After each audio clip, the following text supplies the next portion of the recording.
So, good morning everyone. Kanang invasion na ni sa topic ni Christina.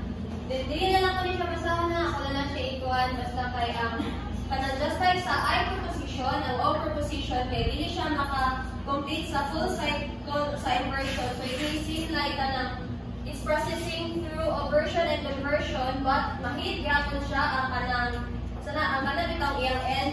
So, nato na rin example kaning sa O preposition as inverted. Ang atong original na kanang statement is kani siya. Some government officials are not corrupt. So, ato siyang i-try to converse, then mahimo na niya siyang some government officials are not corrupt. Which is kanang, ang iyang preposition is mausab. Mahimo na siyang I preposition, which kanang, nag-state bitaw siya kanang positive na kuan.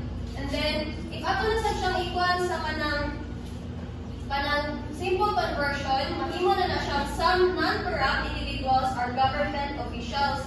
Then, di ba naman sa kanang ikatulo nga kanang step sa aversion is kanang mubalik na siya sa from aversion, ang second step is kanang simple conversion, and then kanang sunod kay mubalik na siya sa aversion.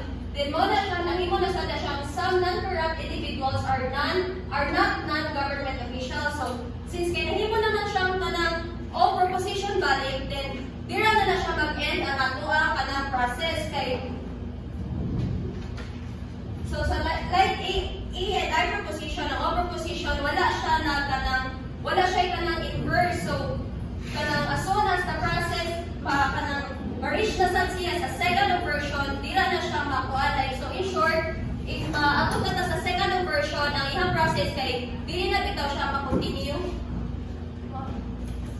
Dira na po sa diba ang converse partial is universal to particular. Particular naman daan ang second version. So dili na siya pwede mo converse partial, mao sa siya mo.